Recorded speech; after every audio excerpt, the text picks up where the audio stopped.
Assalamu alaikum wa rahmatullahi wa barakatuhu. Today we are going to learn about the tenses.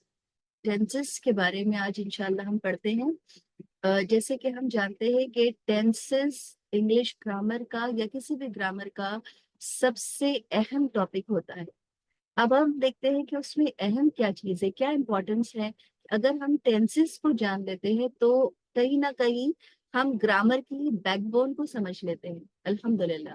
ठीक है, तो अल्लाह ताला से दुआ करते हैं कि अल्लाह ताला हमारे लिए आसानियां पैदा करे कि हम बेहतर तरीके से सीख सके और हम खुद भी सीखें, अपनी भी इस्लाह करें और हमारे इस इल्म से जो है दूसरों को भी फायदा पहुंचाए इंशाअल्लाह।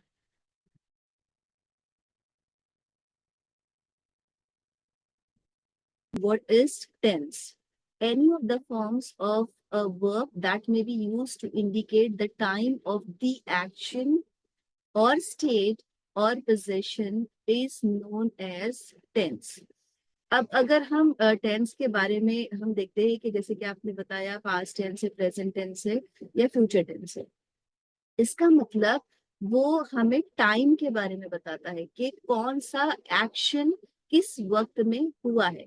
ठीक है, जैसे इसमें मैंने अभी बताया कि may be use to indicate the time of the action. अब हम स्टेट और पोजेशन को होल्ड पर रखते हैं।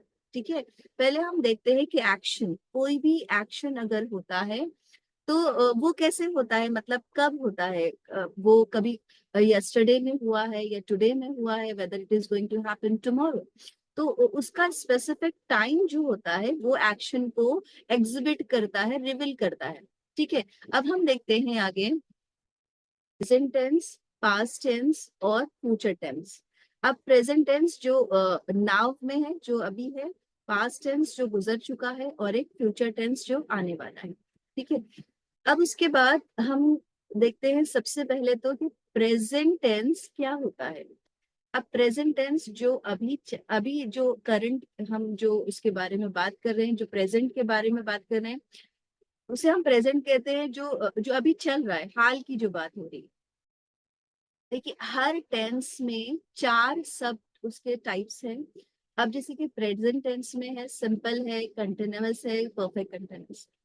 अगर हम कहें कि सिंपल प्रेजेंट टेंस के बारे में अगर हम बात करते हैं तो सिर्फ सिंपल प्रेजेंट टेंस टेंस का वो पोर्शन है, वो पार्ट है जिसको समझने के लिए 1 आवर भी कम है। क्योंकि अगर हमने सिंपल प्रेजेंट टेंस अच्छे से समझ लिया तो हम कई सारे सेंटेंस बना सकते हैं। लेकिन अभी चूंकि हम सिर्फ टेंसेस के बारे में पढ़ रहे हैं और टेंसेस में हमें सारे तीनों टेंसेस के सब टाइप्स भी देखने हैं, इसलिए हम थोड़ा क्विक है इसलिए। लेकिन इंशाल्लाह कभी वक्त मिला तो हम सिंपल प्रेजेंट टेंस के बारे में डिटेल में पढ़ेंगे। ठीक है, अब हम कुछ एग्जाम्पल्स लेते हैं और उसके बाद तय करते हैं कि ये कौन से टेंस के बारे में हम बात कर रहे हैं। ओके, अब अगर मैं कहती हूँ she and her friend dash table tennis, इसका मतलब क्या है, वो और उसकी दोस्त डैश टेबल टेनिस। आप सबसे पहले यहाँ पर आप थोड़ी सी मुझसे बात कर सकते हैं। जैसे कि अगर मैं आपसे ये पूछ रही हूँ कि वो और उसकी फ्रेंड टेबल टेनिस खेलते हैं, क्योंकि हम प्रेजेंट के बारे में बात कर रहे हैं, तो यहाँ पर मैं कितने पर्सन्स के बारे में आपसे बात कर रही हूँ, आप मुझे बता सकते हैं। यहाँ पर मैं कितने लोगों के बारे में बात। 2 people. तो जब भी हम एक से जायद, whenever we are talking about more than 1 people, okay, तो उस वक्त हमें क्या यूज करना है ये हमें याद रखना चाहिए या हमें पता होना चाहिए। ओके, अब जैसे कि देखिए, मैंने कहा शी एंड हर फ्रेंड, ये इसका मतलब जैसे अभी आपने मुझे बताया कि यहाँ पर कितने पीपल है, यहाँ we are talking about 2 persons. Okay, अब इसका मतलब ये we are talking about plural, हम प्लूरल के बारे में बात कर रहे हैं। सही, यहाँ पर जो लोग हैं वो प्लूरल में है। ओके, तो जब भी हम प्लूरल में बात करते हैं, whenever we are talking about plural, तो इसका आंसर हमको ये रहेगा कि we will write here plays. Plays नहीं आएगा, यहाँ पर आएगा सिर्फ play, we will write play. इसका मतलब play we use for the plural and plays we use for the singular. Okay, this is very easy, and this is now we are going for the next example. My father dash home at 8 a.m. every day. अब मुझे बताइए, if I'm talking about my father, तो is it singular or plural?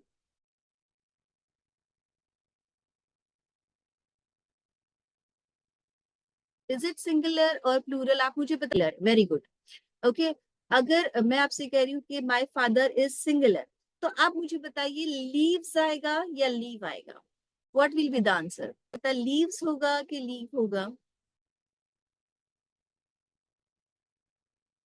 Leaves होगा। Very good, very good, excellent. इसका मतलब my father leaves,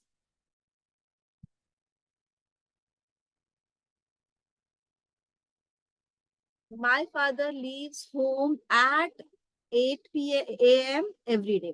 अब देखिए यहाँ पर 8 a.m. आ रहा है, एट आ गया।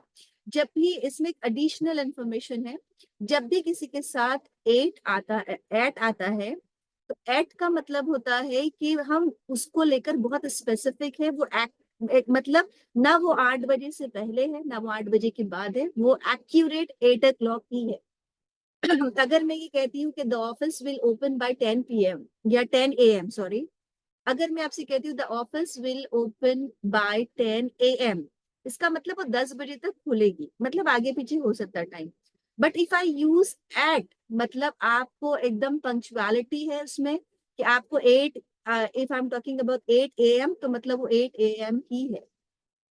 अब वो एवरी डे है, मतलब वो रोज होने वाला काम है। Okay, so my father leaves home at 8 a.m. Every day.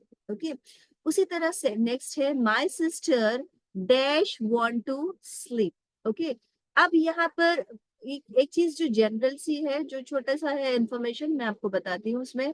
तो डायरेक्ट हम आंसर की तरफ नहीं जाते हैं, हम थोड़ा सा सीखते हैं। अब वो सीखते ये है कि डस जब आता है, जब भी डज आता है, तो डज जो है वो सिंगुलर के लिए आता है, और उसी तरह से जो डू है वो प्लूरल के लिए आता है। ओके, अब प्लूरल के लिए आता है और आई के लिए भी आ सकता है। I do not like T. Okay, तो प्लूरल जो है यहाँ पर एक तो डू उसके लिए भी यूज होता है और एक आई के लिए भी यूज होता है, but does is very specific to singular only. Okay, अब यहाँ पर मैं ये कह रही हूँ कि माय सिस्टर। अब यहाँ पर आप मुझे बता सकते हैं कि माय सिस्टर इज सिंगुलर और प्लूरल? क्या हो सकता है? माय सिस्टर क्या हो सकता है? इज इट सिंगुलर और plural? Singular. Very good, very good. तो यहाँ पर माय सिस्टर इज सिंगुलर, तो क्या आना चाहिए? डजंट आएगा कि डोंट आएगा? What will be the answer? What will be the answer, doesn't और डोंट? क्या होना चाहिए? Doesn't we use for the singular, don't we use for the plural. अब if I am talking about my sister, तो my sister क्या होगा? Doesn't होगा। Very good. Okay, तो हम यहाँ लिखेंगे डजेंट।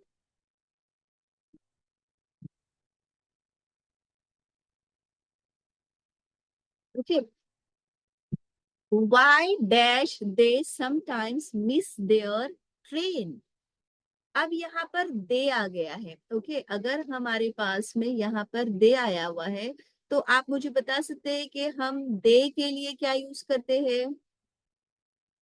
दे के लिए, दे मतलब वो प्लूरल, ज्यादा लोग हैं। तो अभी मैंने आपको यहाँ पर बताया, आप देख सकते हैं कि यहाँ पर हमने क्या सीखा है। अभी हमने यहाँ पर क्या सीखा है कि डज सिंगुलर के लिए आ रहा है और डू प्लूरल के लिए आ रहा है। तो फिर हम यहाँ पर क्या लिखेंगे? यहाँ पर हमारा आंसर क्या होगा? डजेंट होगा। Very good. क्या डोंट होगा? यस, डोंट होगा। वेरी नाइस, माशाल्लाह, बारकल्लाह।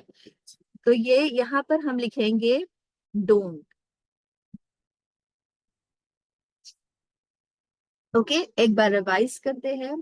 जब भी हम सिंगुलर के बारे में बात करते हैं तो वहां पर हमें एस लगाना है। ओके, अगर हम यहाँ पर ये प्लूरल का, ये सेंटेंस प्लूरल वाला है इसलिए हमने यहाँ पर प्ले लगाया, लेकिन ये सेंटेंस यहाँ पर सिंगुलर है, हमने यहाँ पर एस लगाया है।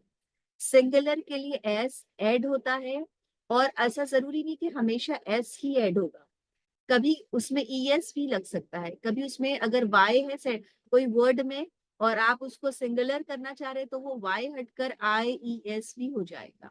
ठीक है, उसी तरह से माई सिस्टर है, अगर मैं अपनी सिस्टर के बारे में बात कर रही है, if I am talking about my one sister, तो उसके लिए डज यूज होगा। उसी तरह से for many people we use don't. Okay, और हमेशा मैं ये कहती हूँ कि जैसे अभी मैंने कहा कि फॉर मेनी पीपल, अक्सर अगर हम छोटे अब जैसे कि अभी हम मेच्योर्ड है तो हम समझ सकते हैं, लेकिन अगर आप में से कोई टीचर है और अगर वो कोई अपने स्टूडेंट को समझाना चाहता है तो कभी भी बच्चों को वन और मैनी नहीं बताना है। अक्सर टेक्स्ट बुक में भी ये लिखा होता है वन एंड मैनी, ऐसा नहीं होना चाहिए। जैसे कि देखिए अभी हमने यहाँ लिखा कि बॉल, ओके, अब उसका प्लूरल जो है बॉल्स होगा, तो बच्चे को हमें ये नहीं कहना है कि बॉल मतलब वन और बॉल्स मतलब मैनी, नहीं, उसे ये कहना है कि बॉल मतलब वन और बॉल्स मतलब मोर देन वन। कभी कभी बच्चे क्या समझते हैं, अरे दो ही है तो ये मतलब बहुत ज्यादा नहीं है, मैनी नहीं है तो ये प्लूरल नहीं है। ओके, बच्चों का माइंडसेट ऐसे होता है। अगर आप टीचर है और अगर आप बच्चों को समझाना चाहती हैं तो इस तरह से कभी मत समझाना, आप उसे ये समझाइए मोर देन वन। ओके, अगर आप उसे मोर देन वन बताती है तो इसका मतलब बच्चे को ये पता है कि वो एक से ज्यादा है। अगर वो 1.5 भी है कोई चीज, ओके, अगर कोई 1 मीटर कपड़ा है वो अगर हम उसे समझ रहे वो सिंगुलर है, लेकिन अगर दूसरा है 1.5 है कोई भी चीज, अगर उस एक 0.1 भी है तो वो प्लूरल है।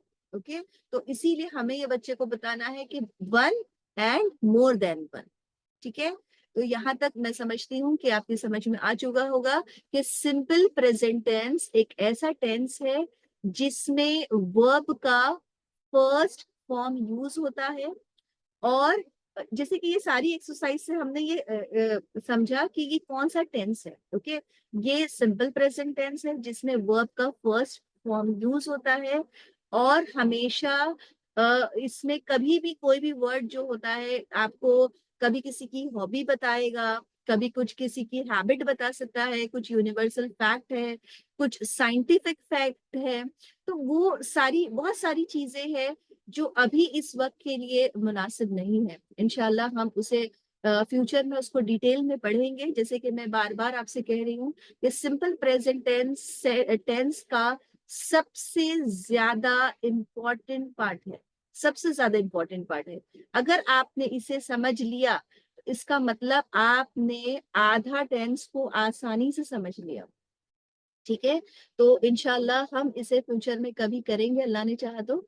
अभी फिलहाल के लिए इतना काफी है। ओके, आगे देखते हैं। सिंपल प्रेजेंट टेंस में जो वर्ब का फर्स्ट फॉर्म होता है उसे हमेशा प्रेजेंट टेंस नहीं कहना है। एक चीज को आप अगर एक मतलब बहुत अच्छे एक्सपर्ट बनना चाहते हैं तो एक ही चीज को आपको कई तरीके से कहने आना चाहिए।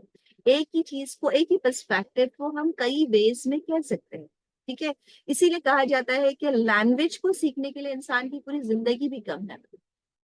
अब देखिए जैसे कि यहाँ पर हम ये देख रहे हैं कि वो सब्जेक्ट होगा, सब्जेक्ट के साथ वर्ब का फर्स्ट फॉर्म होता है जिसे हम वी वन भी कह सकते हैं। ओके, जिसे हम आप उसे वी वन भी कह सकते हैं।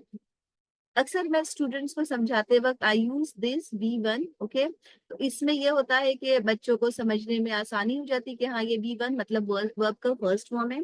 बेस फॉर्म भी कहा जा सकता है। ओके, if I say कि here you are supposed to use base form of the verb, so you should understand कि base form का मतलब होता है present tense। Okay, V1 first form या base form। ओके, उसी तरह से पर्सनल प्रोनाउंस होते हैं, जैसे कि फर्स्ट पर्सन में I और उसका प्लूरल वी, यू का प्लूरल भी यू होता है। जैसे कि अगर मैं आप में से किसी एक इंसान को यू कह रही हूँ, you are you listening to me, मेरा मतलब किसी एक के लिए भी हो सकता है, और मैं आप सबसे भी एड्रेस करते वक्त ये कह सकती हूँ, are you listening to me, तो you will say yes I am listening to you. Okay, अब हम उसके साथ ये भी देखते हैं कि सेकंड पर्सन में, थर्ड पर्सन में ही शी इट और any singular person, like if I and you are talking about something else, okay, हम किसी स्कूल के बारे में या किसी स्टूडेंट के बारे में या कोई प्लेस के बारे में कुछ भी, अगर कुछ भी बात करते हैं, तो वो थर्ड पर्सन है, थर्ड एंटिटी है। ओके, तो उसके लिए अगर वो सिंगुलर है, ही शी और इट इस्तेमाल होता है, या किसी का नाम इस्तेमाल होता है। अगर वो प्लूरल है तो उसके लिए हम दे का इस्तेमाल करते हैं। ठीक है, हम ऑन गोइंग एक्शन भी कह सकते हैं। ओके, इसे हम क्या कहते हैं, प्रेजेंट कंटिन्यूअस टेंस को ऑन गोइंग एक्शन भी कह सकते हैं। ओके, ऑन गोइंग एक्शन मतलब जो एक्शन चल रहा है। ओके, अब उसमें आप ये देख सकते हैं कि I dash reading the Quran. अब आई के साथ क्या लग सकता है, कोई मुझे बता सकता है? देखिए, ये एक्सरसाइज में I need your interaction. Okay, तो मुझे बताइए कि क्या आएगा।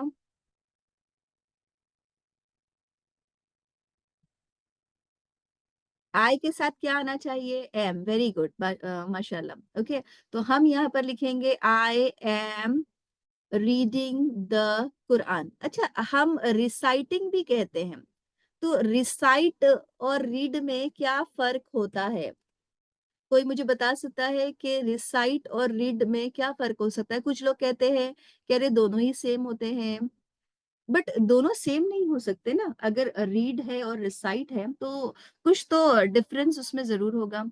देखिए, जब हम रीड कहते हैं, जिसे हम अपनी आंखों से देख सकते हैं, ओके, उसे पढ़ सकते हैं, उसे हम रीड कहते हैं। लेकिन जब हम रिसाइट कहते हैं, वाइल ऑफरिंग अवर सला वी रिसाइट सूराज। ओके, इसका मतलब जो हम अपनी मेमोरी से पढ़ते हैं, उसे हम रिसाइट कहते हैं।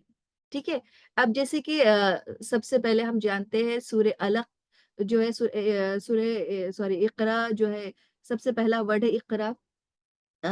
मतलब पढ़ने के बारे में उसमें ताकीद की गई है। अच्छा, अब अक्सर लोग उसमें ये समझते हैं कि देखो, पढ़ने को बहुत ज्यादा फोकस किया गया है, यहाँ पर हमको पढ़ना चाहिए, पढ़ना चाहिए, रीड करना चाहिए। Okay, I understand that. लेकिन हम तो ये जानते हैं कि अल्लाह के रसूल सल्लल्लाहु अलैहि वसल्लम ना पढ़ सकते थे ना लिख सकते थे, तो फिर सबसे पहली वही कैसे नाजिल हो गई कि पढ़ो अपने रब के नाम से? तो वो तो देख कर नहीं पढ़ सकते थे ना। अल्लाह के रसूल सल्लल्लाहु अलैहि वसल्लम ने जो पढ़ा, वो अपनी मेमोरी से पढ़ा। ओके, तो वो हमको ये याद होना चाहिए कि इकरा के दो मायने हैं। ओके, एक तो आप उसको रीड कर सकते हैं अपनी आंखों से, और एक अपनी रीड आप अपनी रिसाइट कर सकते हैं अपनी मेमोरी से। जब हम कुरान पढ़ते हैं तो हम कुरान लेकर उसको रीड नहीं करते। ओके, जब बहुत सारी जगह पर बहुत सारी स्पीचेस होती है, that student is not taking any book or his notes and read that. No, no, no. He's not reading. He's not reading any poetry and anything. He's reciting that. Okay. तो ये चीज हमको याद रखना है। ठीक है, तो कुछ चीजें ऐसी होती है कि एक छोटा सा वर्ड है बट उसका इन डेप्थ बहुत मीनिंग होते हैं। But we don't focus on that. हमको देखिए, कोई लैंग्वेज अगर आप सीख रहे हैं तो उसको सिर्फ ऊपर से मत सीखिए। ऊपर से सीखने से क्या होगा पता है? आप उतना ही जान सकते हैं जितनी की नॉलेज है। लेकिन उसके इन डेप्थ अगर आप जाएंगे तो वो एक ही वर्ड से आप कई सारे सेंटेंसेस बना सकते हैं। X is teaching the Arabic language to the students. अब देखिए, ये जो द है, जब वावेल से पहले आता है, इसको वॉवेल नहीं पढ़ते हैं, उसको वावेल पढ़ते हैं। जब वावेल से पहले आता है उसे हम दी पढ़ते हैं, दी अरबिक लैंग्वेज, द स्टूडेंट, क्योंकि ये कॉन्सोनेंट है, कॉन्सोनेंट का साउंड है। ओके, तो यहाँ पर हम ये देखेंगे कि they are teaching the Arabic language to the students. My mother dash talking to my sister. If I'm talking about my mother, so my mother is a singular. Okay, so it will come is.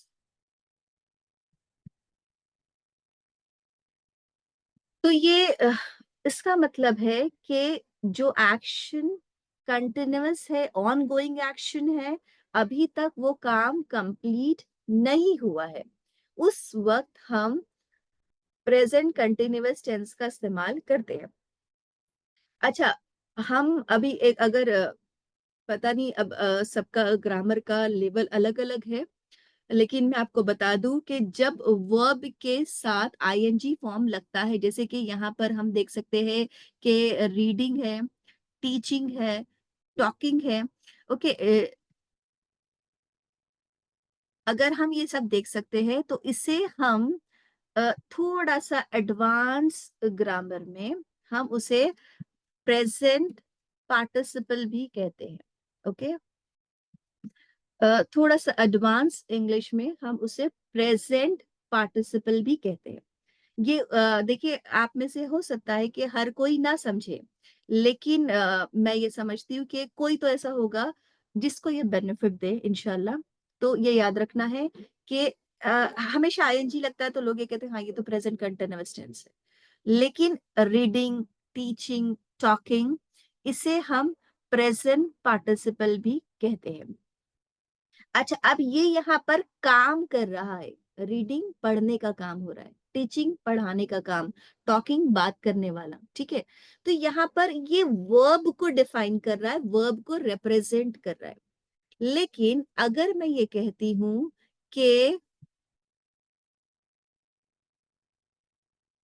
Reading is my hobby, अक्सर देखिए बच्चों के result में लिखा होता है कि आपकी हॉबी क्या है, या कहीं पर भी हम देखते हैं ऑप्शन, आपने देखा होगा कभी लिखा रहता है रीडिंग इज माय हॉबी, मैंने कहा कि रीडिंग मेरी हॉबी है। तो यहाँ पर आने वाला रीडिंग का वर्ड वर्ब नहीं है, यहाँ पर आने वाला वर्ड रीडिंग वर्ब नहीं है। अब अगर ये वर्ब नहीं है तो फिर क्या है? याद रखिए, जो सब्जेक्ट की जगह पर आता है वो ज्यादातर नाउन, प्रोनाउन या जेरेंड होता है। अब जेर नाउन प्रोनाउन मेरे ख्याल से आप में से सभी जानते होंगे। अब जेरेंड क्या होता है? जेरेंड हम उसे कहते हैं जिसमें ऐसा नाउन हो जिसके साथ आईएनजी लगता हो, जैसे कि यहाँ पर रीडिंग हो गया। अगर कोई भी नाउन है उसमें आईएनजी लगता है तो उसे हम जेरेंड कहते हैं,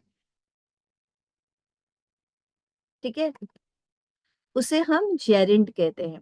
तो अगर जैसे कि मैंने कहा swimming is the best practice, हमको स्विमिंग बहुत अच्छी, या swimming is the best exercise, sorry. तो अगर हम यहाँ पर ये सारी चीजें देखते हैं तो हमको ये समझ में आता है कि it is not a verb, यहाँ पर कोई काम नहीं है, कोई काम के बारे में नहीं बता रहा है कि वो काम कर रहा है, नहीं। यहाँ पर आपको ये बताया जा रहा है कि ये नाउन है, लेकिन जब नाउन में आईएनजी लगता है तो हम उसे जेरेंड कहते हैं, ठीक है। तो फिलहाल के लिए प्रेजेंट कंटिन्यूअस टेंस में ये आपको याद रखना है कि आईएनजी फॉर्म जब लग रहा है यहाँ पर, जैसे कि ये हमें पता है कि इज, एम, आर और वॉज, वर जब भी लगता है तो ये जो है ऑक्सिलरी वर्ब है, या अगर हम उसे आसान सी जबान में कहें तो ये हेल्पिंग वर्ब होता है। हेल्पिंग वर्ब, याद रखिए, आप रीडिंग, टीचिंग और टॉकिंग को पढ़कर टेंस का पता नहीं कर सकते। अगर कोई कहेगा रीडिंग, टीचिंग, टॉकिंग, तो आप उससे ये डिटेक्ट नहीं कर सकते हैं, ये असेस नहीं कर सकते हैं कि ये प्रेजेंट टेंस है, पास्ट टेंस है या फ्यूचर टेंस है। You can not make out, and for this we need is, am, are, जो बी फॉर्म्स होते हैं, या बहुत आसान से अल्फाज में कहा जाए कि हेल्पिंग वर्ब होते हैं। तो हेल्पिंग वर्ब एक्चुअल में हमें टेंस का पता देते हैं, ओके। अगर यहाँ पर वॉज लगा होता तो आपको बिना सोचे आप मुझे ये बताते कि यहाँ पर अगर वॉज है तो इसका मतलब ये पास्ट टेंस है। अगर यहाँ पर विल लगा होता तो आप बिना सोचे ये बहुत अच्छे से मेकआउट कर लेते कि ये फ्यूचर टेंस है, ठीक है। इसका मतलब हेल्पिंग वर्ब्स एक्चुअल में हमें ये बताते हैं कि ये टेंस कौन सा है, ठीक है। आगे देखते हैं परफेक्ट टेंस। अब प्रेजेंट परफेक्ट टेंस में हैज आता है और हैव आता है। अब आपको ये समझना है कि हैज और हैव तो आ जा रहा है, अब जैसे कि देखिए यहाँ पर 1 स्टार है और यहाँ पर मोर देन 1 स्टार्स है। तो हमें ये मालूम है कि ये 1 है। जब अगर ये 1 स्टार है मतलब ये सिंगुलर है, तो यहाँ पर हम हैज़ इस्तेमाल करेंगे। ओके? उसी तरह से यहाँ पर मोर देन 1 स्टार है, तो हम यहाँ पर हैव का यूज़ करेंगे। तो समझने वाली बात ये है कि जब भी कोई चीज़ सिंगुलर होती है, so we use have and whenever we have more than 1, उसके लिए हम हैव का इस्तेमाल करते हैं। बहुत आसान है और इससे बहुत सारे सेंटेंसेस बनाए जा सकते हैं। ओके, लेकिन प्रॉब्लम ये होती है कि सारे इस्तेमाल होता है। उसके साथ ये भी जानिए कि जब हम हैव और हैज का इस्तेमाल करते हैं, तो ये एक आपको सर्टिफिकेशन है या आपको एक तरह से नॉलेज देता है या इन्फॉर्म करता है कि आपका काम कंप्लीट हो चुका है। जैसे कि आईएनजी फॉर्म में अभी हमने कंटिन्यूअस में पढ़ा, तो कंटिन्यूअस फॉर्म में हमने ये पढ़ा कि अभी एक्शन कंप्लीट नहीं हुआ है, it is an on going action. Okay, लेकिन प्रेजेंट परफेक्ट टेंस, जब भी परफेक्ट टेंस आता है तो वो इस बात को बताता है, ये बात को it exhibits as if that the work has been completed, काम कंप्लीट हो चुका है। ओके, अब हम यहाँ पर देखते हैं जो पहला क्वेश्चन है। ठीक है, Ahmed dash completed his graduation in 2022। Okay, इसका मतलब उसका ग्रेजुएशन कंप्लीट हो चुका है, अभी वो पढ़ रहा है या पढ़ेगा ऐसा नहीं है। The work has been done. Okay, तो हम यहाँ पर क्या लगाएंगे, चूंकि ये सिंगुलर है इसलिए हम यहाँ पर हैज लगाएंगे। ओके, और उसी तरह से अब जब दे आ गया है तो हमें क्या लिखना है, दे के लिए क्या लिखेंगे हम लोग, कोई बता सकता है दे के लिए what we will use, have. Very good, they के लिए हम इस्तेमाल करेंगे हैव। इट सीम्स के मैंने अब तक बहुत सारे लेक्चर्स लिए अल्हम्दुलिल्लाह, बट आज की जो पार्टिसिपेंट है आई रियली अप्रिशिएट कि आप बहुत एक्टिव है माशाल्लाह।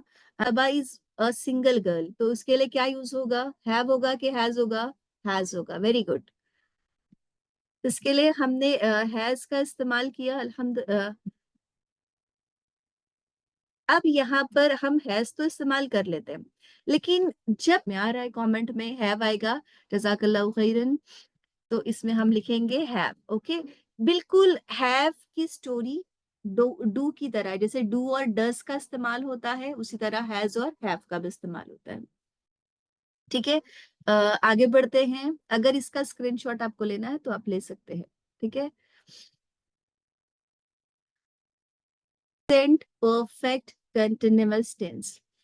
अब लोग ये सेंटेंस को बहुत कम बनाते हैं क्योंकि इसमें मतलब बहुत ज्यादा मेहनत लगती है, ये समझ लीजिए, या इसको सही से समझ नहीं पाते हैं। ठीक है, लेकिन ये बहुत इंटरेस्टिंग है। सबसे पहले तो ये समझिए कि इसका मतलब क्या है, ये कब हम इस्तेमाल करते हैं। ओके, और इसमें क्या यूज होता है। वैसे ही जैसे कि अभी हमने पढ़ा हैव और हैज का इस्तेमाल कैसे होता है। ओके, और जैसे कि हमने हैव और हैज का पढ़ लिया कि वो सिंगुलर है प्लूरल है, ये मेरे ख्याल से आपको क्लियर है। लेकिन जब कंटिन्यूअस की बारी आती है तो V1 मतलब बेस फॉर्म या प्रेजेंट टेंस भी आता है, उसके साथ आईएनजी लगेगा।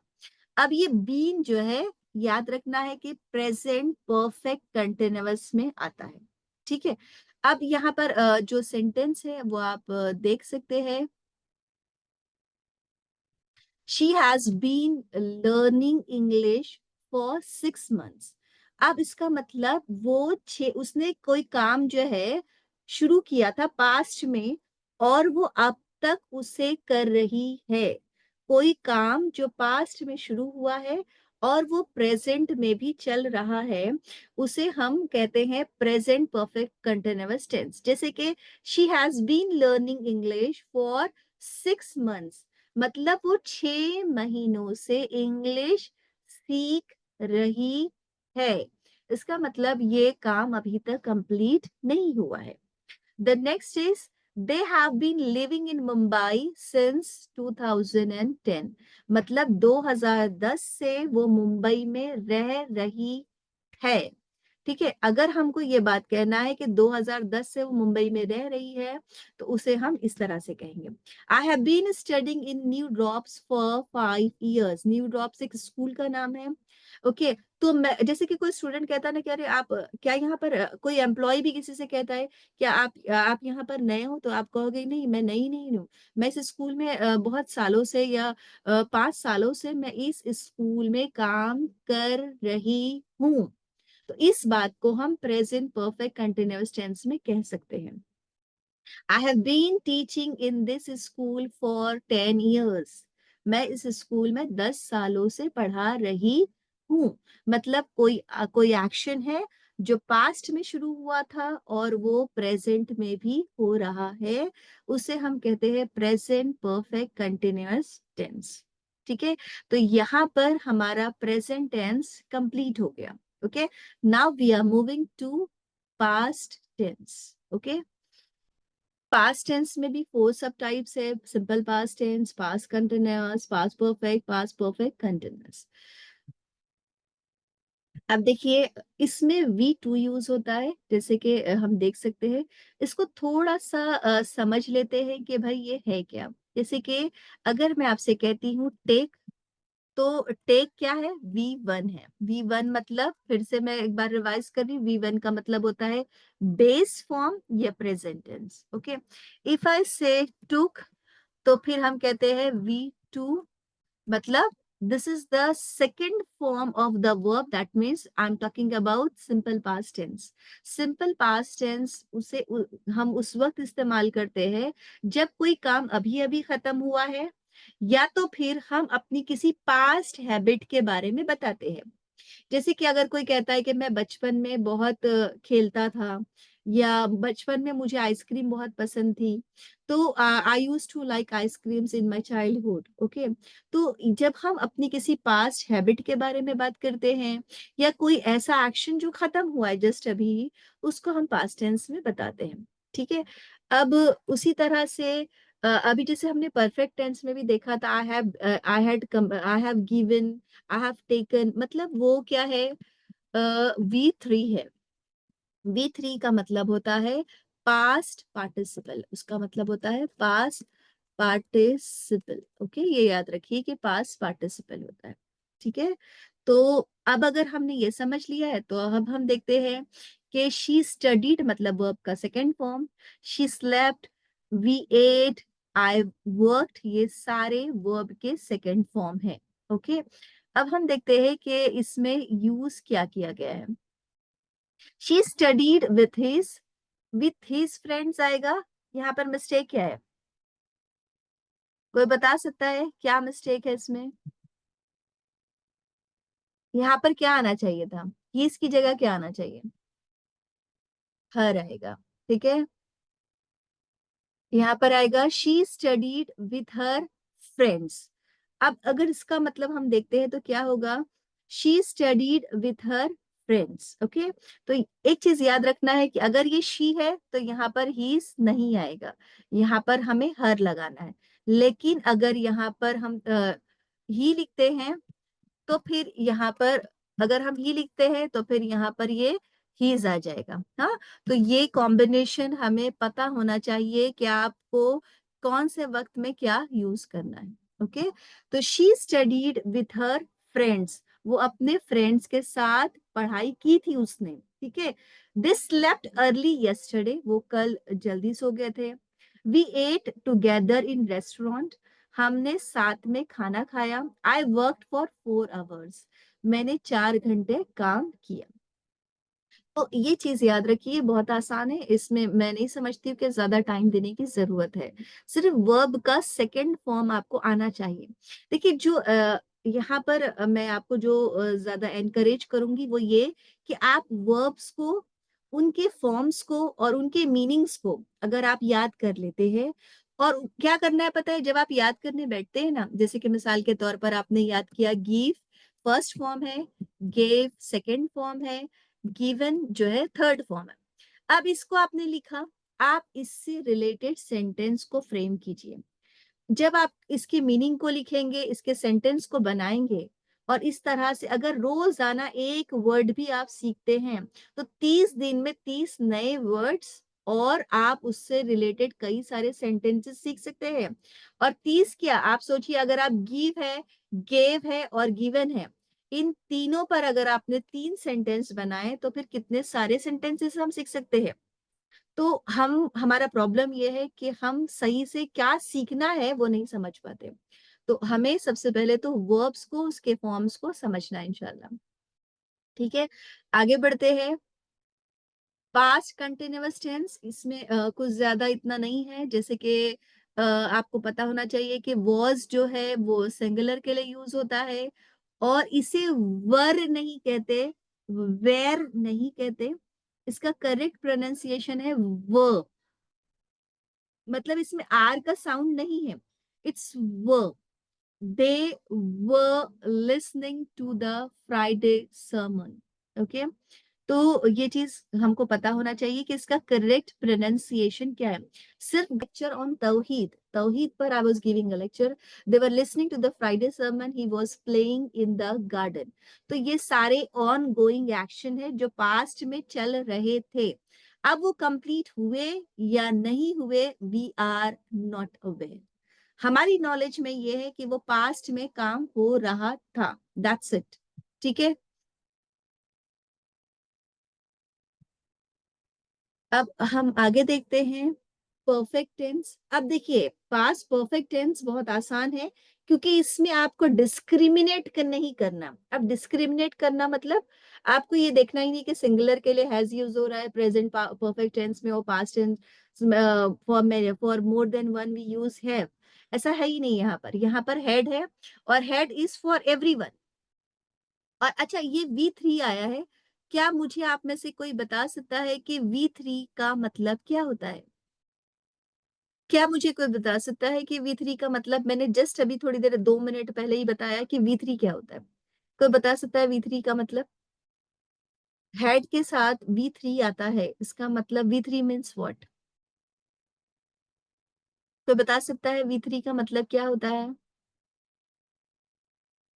V3 का मतलब नहीं पता है आपको? ओके, अब देखिए यहाँ पर आप ये जान लीजिए प्लीज कि V3 का मतलब होता है पास पार्टिसिपल। ओके, अगर कोई चीज बहुत पास्ट में हुई है, yes very good, past form verb का थर्ड फॉर्म होता है और पास्ट पार्टिसिपल होता है, वेरी नाइस। तो पास्ट पार्टिसिपल होता है, पास्ट पार्टिसिपल का मतलब होता है कि उसके लिए हैड या हैव या हैज की जरूरत पड़ती ही है। ओके, वो अलग बात है कि जब हम पैसिव वॉइस में यूज करते हैं तो बी फॉर्म्स भी यूज होते हैं। बी फॉर्म का मतलब होता है एम, इज, आर, वॉज, वर, वो पैसिव वॉइस में होता है। बट हम अगर उसको ऐसे जनरल केस में लेते हैं तो उसके लिए हैड, हैज या हैव की जरूरत पेश आती है। Okay, my parents had force me to become an engineer, मेरे पेरेंट्स मुझे फोर्स कर रहे थे कि मुझे इंजीनियर बनना चाहिए। Okay, he had forgotten the answers while writing the paper, वो पेपर लिखते वक्त जो है आंसर्स भूल गया था, भूल गया था, पास्ट की बात हो रही है। They had appeared for the final exams, वो फाइनल एग्जाम्स के लिए अपियर्ड हुए थे। देखिए यहाँ पर हैड के साथ आने वाला जो वर्ब है वो V3 है। ओके, अब आपको यहाँ पर फोगेट से याद रखना है, जैसे कि देखिए फोगेट से आपको समझ में आएगा। अगर फोगेट आप प्रेजेंट टेंस में लेते हैं, पास्ट टेंस में it will become forgot, third PP form में वो होगा फॉरगॉटन। ओके, तो ये चीज आपको याद रखनी है कि कभी कभी ऐसा होता है, जैसे कि अब ये फोर्स्ड है, तो ये फोर्स जो है ये प्रेजेंट टेंस है, ये PP ये पास्ट पास्ट टेंस है, और PP फॉर्म में भी ये फोर्स्ड है। ओके, तो कुछ पास्ट टेंस और पास्ट परफेक्ट पार्टिसिपल टेंस में जो है दोनों सेम होते हैं, कुछ पास्ट टेंस और पास्ट पार्टिसिपल सेम होते हैं। ओके, जैसे कि अपीयर्ड आ गया, तो अपीयर्ड पास्ट टेंस में भी अपीयर्ड है और पास्ट पार्टिसिपल में भी अपीयर्ड है। ओके, तो ये चीजें अगर हम समझ लेते हैं तो I am telling you again and again कि हमने जैसे कि ग्रामर के बैकबोन को समझ लिया है। ओके, आगे बढ़ते हैं। प्रेजेंट, यहाँ पर प्रेजेंट नहीं आएगा, sorry. This is past perfect.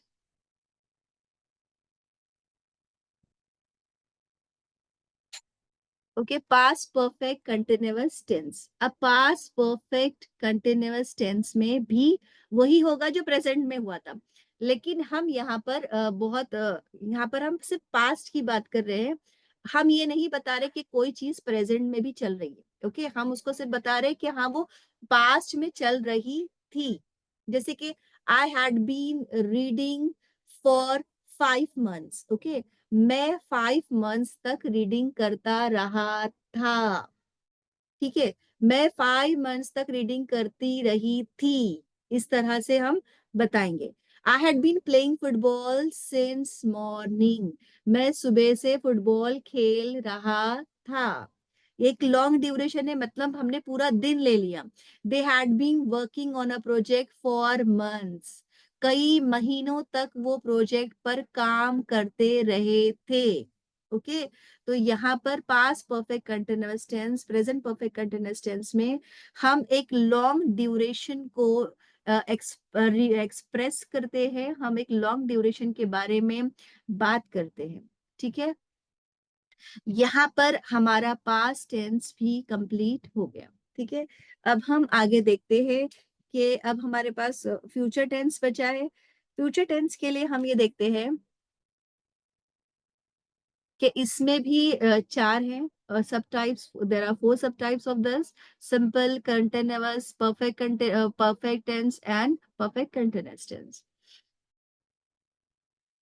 अब देखिए, विल और शाल को सबसे पहले तो आप ये समझ लीजिए कि ये आपको सिर्फ ये बताते हैं कि ये फ्यूचर टेंस है. ठीक है, ये तो हम समझ सकते हैं कि ये फ्यूचर टेंस है, लेकिन ये आपको कभी नहीं बताएंगे कि whether you are talking about a single person और मोर देन वन. जैसे कि हम एक एग्जांपल लेते हैं. आपने यहाँ पर देखा होगा कि अगर मैं एक इंसान के बारे में बात करती हूँ या मैं ज्यादा लोगों के बारे में बात करती हूँ, okay, so what I will write is, या तो फिर हम हैज यूज कर लेते हैं या तो फिर हम डज इस्तेमाल करते हैं. ओके, लेकिन जब हम प्लूरल के बारे में बात करते हैं तो हम आर लगाते हैं, हम व लगाते हैं और हम हैव लिखते हैं. इस तरह से लिखा जाता है. तो हमको समझ में आ जाता है कि whether the subject is singular और द प्लूरल. लेकिन जब हम शाल यूज करते हैं और हम विल यूज करते हैं तो हम इसको नहीं पता कर सकते कि हम किसी एक इंसान के बारे में बात कर रहे हैं, किसी एक चीज के बारे में बात कर रहे हैं या ज्यादा के बारे में बात कर रहे हैं. इसका मतलब आपको ये टेंस तो बता सकता है, लेकिन ये आपको सिंगुलर प्लूरल नहीं बता सकता, सब्जेक्ट के बारे में नहीं बता सकता. इसलिए हम इसे कहते हैं, इसलिए हम इसे कहेंगे. कोई बता सकता है इसे हम क्या कह सकते हैं? कोई थोड़ा सा आपके पास कुछ रफ आइडिया है जिसे हम आप मुझे बता सकते हैं कि इसे हम क्या कहते हैं? किसी को कुछ पता है? देखिए, इसे हम कहेंगे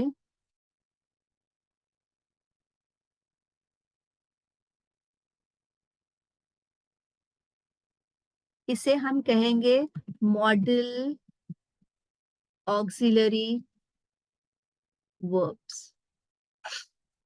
ओके, अब मॉडल ऑक्सिलरी वर्ब्स जो होते हैं, मॉडल ऑक्सिलरी वर्ब कभी भी आपको टेंस का पता नहीं दे सकते. ओके, मॉडल ऑक्सिलरी वर्ब कभी भी आपको टेंस का पता नहीं दे सकते. जैसे कि मैंने कहा she can go, she can write the answers, he can write the answers, they can write the answers. इसका मतलब हम जब हमको टेंस का तो पता चल सकता है, लेकिन हमको इसका पता नहीं चल सकता कि वो सिंगुलर है कि प्लूरल है. उसे हम कहते हैं मॉडल ऑक्सिलरी वर्ब्स. और यहाँ पर हमको ये जानने की जरूरत है कि शाल और विल मॉडल ऑक्सिलरी वर्ब है. ओके, ये आपको कभी भी नहीं बता सकते, इसीलिए हम इसको मॉडल ऑक्सिलरी वर्ब कहते हैं. अब देखिए, दे विल भी लगाया गया है और ही विल भी लगाया गया है. इसका मतलब इसके लिए ये मैटर नहीं करता है कि हम जो है किस तरह से, अगर यहाँ पर देखिए आई है, ही है, तो ही के लिए भी हमने इस्तेमाल किया है विल, और यहाँ पर दे है तो दे के लिए भी हमने इस्तेमाल किया है विल। ओके, तो ये चीज हमको समझने की जरूरत है, ठीक है। तो ये याद रखिए कि आई शैल गो टू द गार्डन, मैं गार्डन में जाऊंगा। और एक चीज ये आएगा या विल आएगा, और उसके साथ उसका फर्स्ट फॉर्म आएगा, ठीक है। तो ये सिंपल फ्यूचर टेंस में ये बहुत ही आसान है। They will come to meet us, he will reach by 10 AM। अब देखिए बाय आ गया, इसका मतलब है कि 11 बजे से पहले भी हो सकता है, 11 बजे के बाद थोड़ा लेट भी हो सकता है। ओके, लेकिन अगर एट होता, इसका मतलब है कि you need to be punctual, you need to be on time. Okay, ना पहले ना बाद में, you are just, you have to be on time. We shall attend the seminar, हम सेमिनार को अटेन करेंगे, ठीक है। अब यहाँ पर विल आ गया है, इसलिए हमने यहाँ पर, जैसे कि मैंने बताया, आई के साथ शाल आता है, विल के वी के साथ शाल आता है। ओके, लेकिन ऐसा नहीं है कि अगर आप वी के साथ विल लगाते, आई के साथ विल लगाते तो वो गलत हो जाएगा। कुछ चीजें, जैसे कि मैं बार बार कह रही हूँ कि कुछ चीजें फीलिंग्स के साथ आती है, तो वो सेंटेंस के मीनिंग्स को बदल देते हैं और उसकी रिक्वायरमेंट वर्ब के लिए डिफरेंट होती है, ठीक है। आगे बढ़ते हैं।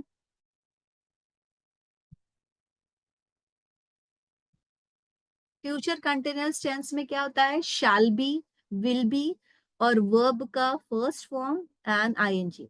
आई shall be meeting Munib tomorrow, मैं कल मुनीब से मिल रहा होगा। Okay, she will be waiting for you when you arrive. I'll be teaching you maths tomorrow. Okay, तो ये चीजें हमको याद रखना है। जब कोई चीज हम कल कर रहे होंगे, उसके लिए हम क्या इस्तेमाल करते हैं? आईएनजी। अब इसमें बाकी सारे टेंसेस से थोड़ा सा डिफरेंस है। अब वो डिफरेंस क्या है? जैसे मैंने कहा इज टीचिंग, ओके, अब मैं इज टीचिंग लगाती हूँ, मैं वॉज टीचिंग लगा सकती हूँ, ओके, लेकिन मैं शैल टीचिंग नहीं लगा सकती, मैं विल टीचिंग नहीं लगा सकती। इसका मतलब जब आईएनजी फॉर्म फ्यूचर टेंस में होता है, तो उसको दोनों को जोड़ने के लिए हमें बी की जरूरत पड़ती है।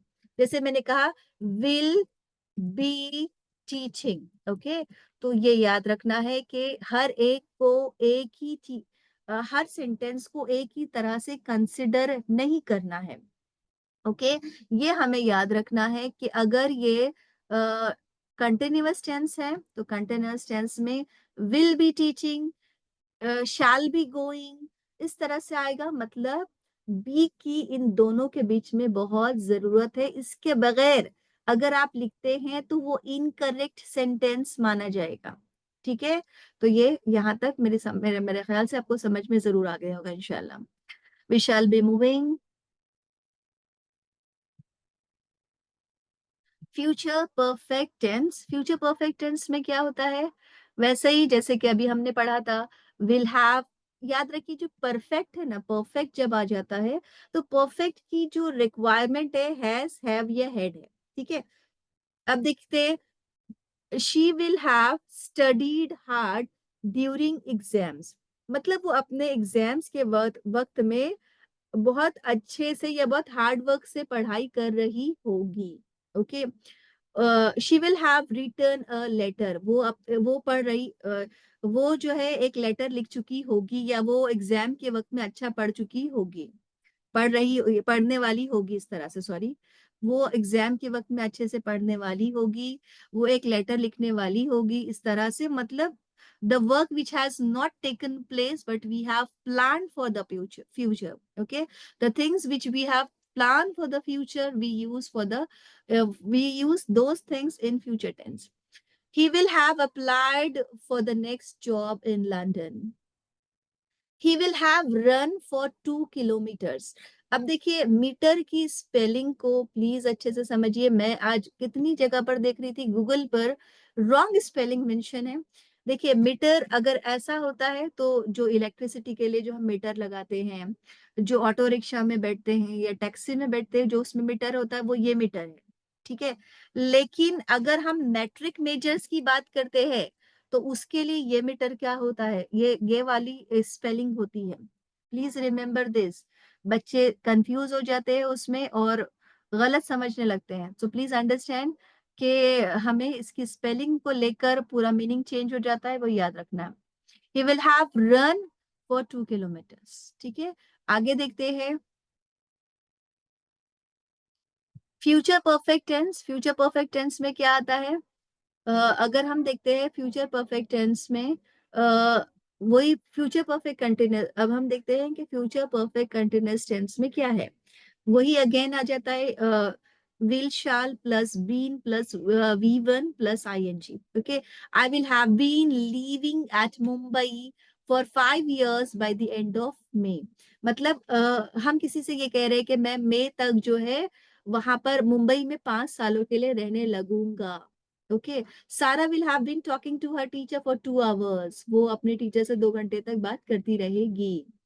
He will have been giving a speech on independence for 30 minutes. Okay, तो वो स्पीच देता रहेगा कितने मिनट्स के लिए? 30 मिनट्स के लिए। मतलब ये एक ऑन गोइंग एक्शन है जो फ्यूचर में होगा, उसके बारे में हम डिफाइन कर रहे हैं। देखिए, जब हम कंटिन्यूअस टेंस के बारे में बात करते हैं और जब हम फ्यूचर परफेक्ट या पास्ट परफेक्ट कंटिन्यूअस या प्रेजेंट परफेक्ट कंटिन्यूअस के बारे में बात करते हैं, तो आप उसको लेके कंफ्यूज नहीं होना। क्योंकि जब हम सिर्फ कंटिन्यूअस टेंस के बारे में बात करते हैं तो हम उसी वक्त के बारे में बात करें। जैसे आई एम राइटिंग, तो मैं इसी वक्त के बारे में बात कर रही हूँ कि मैं लिख रही हूँ। शी वॉज राइटिंग, वो स्पेसिफिक टाइम है, लिमिट है, उसके लिए बात कर रहा है। I will be giving you homework. Okay, तो या मैं ये कह सकती हूँ कि I will be giving you a gift. Okay, अगर आपने मुझे राइट आंसर दिया, I will be giving you a gift, मैं मतलब फ्यूचर के बारे में बता रही हूँ। तो मैं एक छोटे से शॉर्ट स्पेन ऑफ टाइम के बारे में बात कर रही हूँ। लेकिन जब हम परफेक्ट कंटिन्यूअस में जाते हैं तो वो प्रोलॉन्ग होता है, उसका ड्यूरेशन ज्यादा होता है। ठीक है, जैसे कि मैं 10 years के लिए वहां रहूंगी, तो it's a long duration I am talking about. Okay, अगर मैं कह रही हूँ कि वो 2 hours के लिए स्पीच दे रही है तो वो एक लॉन्ग आवर्स है। ठीक है, तो यहाँ पर याद रखना है कि वो काम एक लॉन्ग आवर्स के लिए चलने वाला है। हमको उसके बारे में कुछ नॉलेज है। ओके, तो उसके लिए हम परफेक्ट परफेक्ट कंटिन्यूअस टेंस का इस्तेमाल करते हैं। ये जितनी भी चीजें हमने पढ़ी है अभी तक, वो टेंस को एक्शन के साथ जोड़ रही है। कि जो वर्ब में जितने एक्शंस होते हैं वो हमको टाइम को रिप्रेजेंट करते हैं, वो प्रेजेंट टेंस के बारे में बताते हैं, वो पास्ट टेंस के बारे में बताते हैं, वो फ्यूचर टेंस के बारे में बताते हैं। लेकिन अगर आपको याद होगा तो मैंने शुरू में जो एक हमने पढ़ा था कि वर्ब जो है हमें स्टेट बताता है, वर्ब जो है हमें पोजीशन बताता है। अब मतलब अगर आप कभी भी जनरली किसी से पूछते आज तक आए होंगे या हमने सीखा होगा तो हम तो यही समझते हैं कि वर्ब मतलब एक्शन वर्ड्स, मतलब जिसमें एक्शन होते हैं। लेकिन मेरा सवाल आपसे ये है कि मिसाल के तौर पर अगर मैं आपसे बात ये करती हूँ कि अगर मैं कहती हूँ कि आई लाइक एप्पल्स। ओके, तो यहाँ पर मैं आपको अपनी पसंद के बारे में बता रही हूँ। अगर मैं आपसे ये कहती हूँ कि आई वॉन्ट 10 रुपीज, तो यहाँ पर I am telling you about my need. Okay, या मैं अपनी कुछ ख्वाहिश के बारे में बता रही हूँ। तो उसके लिए अगर आपने पूछा कि ये सही है या ये हमें करना चाहिए या नहीं, तो मैंने कहा कि yes I think we should go for this. तो इसमें हमारे दिल और हमारे दिमाग का इस्तेमाल हुआ। हमने यहाँ पर कोई फिजिकल एक्शन नहीं किया। अभी मैंने अपने हाथ, I am folding my hands and if you are saying that which colour you like, if I say I like white colour, तो I did not do any work, but my brain tells you something, my heart speak something. Okay, इसका मतलब कुछ verbs ऐसे होते हैं जिसके लिए हमारी फिजिकली हमारी किसी चीज की जरूरत नहीं होती है। ओके, तो उसके लिए हमारी साइकोलॉजिकली हम कुछ यूज होते हैं, वो एक अलग बात है। ठीक है, तो आइए हम उस वर्ड को भी उस वर्ब्स को भी सीखते हैं कि वो वर्ब्स कैसे होते हैं।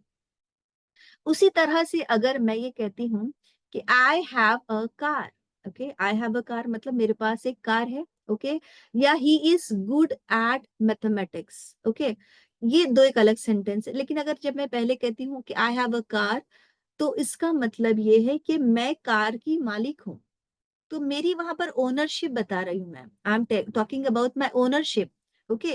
तो यहाँ पर कोई एक्शन नहीं है, तो इसका मतलब कुछ वर्ब्स ऐसे होते हैं जो आपकी ओनरशिप बताते हैं। जैसे कि अगर मैंने कहा I belong to India, okay, तो वहां पर मेरी एक पोजेशन है, मेरा एक एक हिस्सा है मेरी जिंदगी का, और थैंक यू, और वहां पर मेरी जिंदगी का कोई ऐसी चीज है जो जुड़ी हुई है, मैं या उससे जुड़ी हूँ, मैं उनका एक, इंडिया का एक पार्ट हूँ, ओके। तो इसका मतलब कि कुछ वर्ब्स ऐसे होते हैं जिससे हम ये समझते हैं कि वो हमारे लिए पोजीशन बता रहे हैं। जैसे कि मैं एक कार की मालिक हूँ, I belong to India, I belong to Germany, जैसे कि सिस्टर हमारे एक है यहाँ पर जर्मनी से बिलोंग करती हैं। तो ऐसी बहुत सारी चीजें हैं। जैसे अभी मैंने कहा he is good at mathematics, okay, तो वो मैथमेटिक्स में अच्छा है, ये उसका स्टेट बता रहा है, ठीक है। ये इसके लिए आपको कोई एक्शन की जरूरत है, अगर मैं ऐसे कह रही हूँ आपसे कि yes he is good at mathematics, इसका मतलब यहाँ पर वो उसका इंटरेस्ट है। अच्छा, कुछ लोग कहते हैं कि आई एम लाइकिंग यू, मतलब आई एम लाइकिंग यू, कि आप ये कहना चाह रहे हैं कि आप सामने वाले को पसंद करते हैं। तो आपको ये भी बताना पड़ेगा कि ये भी जानना पड़ेगा कि कुछ वर्ब्स ऐसे होते हैं जिसमें आईएनजी फॉर्म्स यूज नहीं होते। जैसे कि अभी हम बोलते हैं ईटिंग, राइटिंग, ड्रिंकिंग, तो हमको ये लगता है कि हाँ ये वर्ब है, इसमें प्रेजेंट टेंस बन रहा है, इसमें पास्ट टेंस बन रहा है, इसमें आईएनजी फॉर्म बन रहा है। लेकिन कुछ वर्ब्स ऐसे होते हैं जिसमें आईएनजी फॉर्म हम नहीं लगा सकते, हम नहीं कह सकते I am liking you, no this is incorrect, हमें ये कहना है कि आई लाइक यू, ओके। तो ये चीजें हमें समझने की जरूरत है कि आई लाइक यू मतलब ये है, मैं तुम्हें पसंद करती हूँ, ठीक है। अब हम इससे रिलेटेड कुछ एग्जाम्पल्स है वो जल्दी से सीख लेते हैं इंशाल्लाह, और पर उसके बाद आपके क्वेश्चन एंड आंसर का सेशन रखेंगे, ओके। अब देखिए, जो इस तरह के जो वर्ब्स होते हैं उसे हम क्या कहते हैं, देखिए स्टेटिव वर्ब्स कहते हैं। जैसे कि I am believing, I believe that Allah is one, मैं यकीन करती हूँ इस बात पर कि अल्लाह एक है। अब वो यकीन का मामला मेरे दिल से है, मेरे मेरे जज्बात से है, मेरे एहसास से है, उसके लिए मुझे किसी काम की या फिजिकली बताने की जरूरत नहीं है, ठीक है। I know this is, I know that we all are Muslim sisters, we all are sisters and we are working for the right cause, okay. तो नो का भी मतलब ये आपके आपके दिल को पता है, आपके दिमाग को पता है, ओके। तो ये सारी चीजें हमें याद रखना है, हमें समझना है कि हर वर्ब आईएनजी को नहीं प्रेफर करता है, हर वर्ड आईएनजी के लिए नहीं बना है। कुछ वर्ब्स ऐसे होते हैं जिसमें हम आईएनजी नहीं लगा सकते। अब देखते हैं वो कौन से हैं।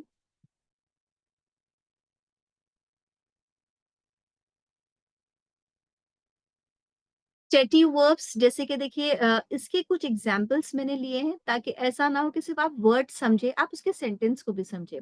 आई अग्री विथ यू, एग्री नहीं आएगा, I agree with you, I am agreeing with you नहीं, आपके साथ अग्री होना मेरे दिल और दिमाग का मामला है, यहाँ पर मैं कोई एक्शन करने की जरूरत नहीं है, ठीक है। और एक चीज हमेशा याद रखिएगा, एक लॉन्ग लास्टिंग रिलेशन के लिए अंडरस्टैंडिंग ज्यादा जरूरी है, बजाय इसके कि आप उनके साथ सिर्फ मोहब्बत से रहे या आप उनके साथ वक्त गुजारे। एक चीज याद रखना हमेशा कि अंडरस्टैंडिंग जिसके साथ हमारी बेहतर है वो एक ड्यूरेबल रिलेशनशिप है, okay. I agree with you, I am agreeing with you, this is not correct. I she believed him, she was believing him, wrong. I doubt that's sure, I am doubting नहीं आएगा। I want a new car, I am wanting नहीं। I don't mind, I am not minding, minding नहीं आता है, I don't mind आता है। I promise I will stay, I am promising नहीं। ये कोई काम नहीं है, आप जब किसी से प्रॉमिस करते हो तो आप अपनी फीलिंग्स किसी के साथ शेयर करते हैं, ओके। देखिए ग्रामर की भी लैंग्वेज में फीलिंग्स की बहुत अहमियत है, ठीक है। तो फीलिंग्स को भी समझने की ज़रूरत है। We suppose it's true, we are supposing wrong है। You felt it was a good idea. You were feeling, I am feeling, देखिए वो एक बीमारी के वक्त में हम फीलिंग करते हुए एक अलग है, लेकिन एक नॉर्मल जो नॉर्म्स है उसमें हमको लगता है कि yes I feel you're right. Okay, तो this things we should be very clear with. Okay, देखिए ये जो सेंटेंसेस है ना बहुत सिंपल है और मैंने आपको बहुत सादा जुबान में समझाने की कोशिश की है, लेकिन अगर आप इसी को अच्छे से समझ लेंगे ना तो आप कई सारे सेंटेंस बना सकते हैं। मैं हमेशा अपनी टीचिंग से सिर्फ यही बताना चाहती हूँ लोगों को कि आप रटो मत, आप ग्रामर के रूल्स को समझो। जब आप ग्रामर के रूल्स को समझेंगे तो आप खुद ब खुद कई सारे सेंटेंसेस बना सकते हैं इंशाल्लाह। अब देखिए ये इमोशंस है, थॉट्स है, इमोशंस, सेंसेस, पोजेशन, ठीक है? जैसे ये सारी चीजों के साथ हम आईएनजी, जैसे कि I adore you, I M adoring नहीं आएगा, I adore you, I Dzire, I want, I appreciate, okay, I appreciate your hard work. Yes, तो यहाँ पर हम अपने इमोशंस बताते हैं किसी को, ठीक है? इस तरह से जैसे कि देखिए इसमें स्टेट बता रहा है, I am good in mathematics, Raman is good dancer, Tom and Jerry are favourite cartoon teach, मतलब इसमें बहुत सारे एग्जांपल्स है।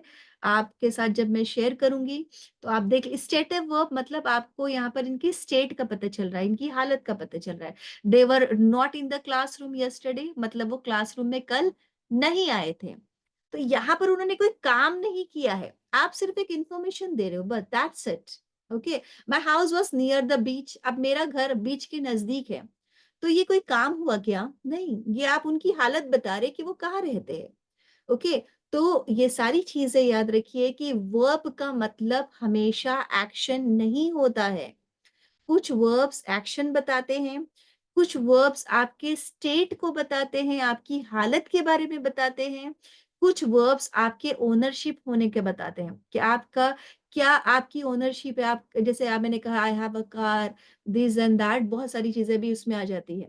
ओके, और स्टेट के भी बारे में जैसे मैंने आपको बताया अभी, I think you are right, I like you, मैं अपनी हालत के बारे में आपको बता रही हूँ। ओके, तो ये सारी चीजें हमको समझने की जरूरत है कि टेंसेस, प्रेजेंट, पास्ट, फ्यूचर अगर हम लिखते हैं, बताते हैं, तो उससे रिलेटेड कई सारे सेंटेंसेस है, कई सारी चीजें हैं जो इस्तेमाल की जा सकती है, वैसे सेंटेंसेस को फ्रेम किया जा सकता है। ठीक है, तो अभी आपके जो क्वेश्चंस है मेरी तरफ से तो यहाँ पर ही कंप्लीट हो गया है। जज़ाकुमुल्लाहु खैरन कि आपने बहुत पेशेंस से मुझे सुना, और मैं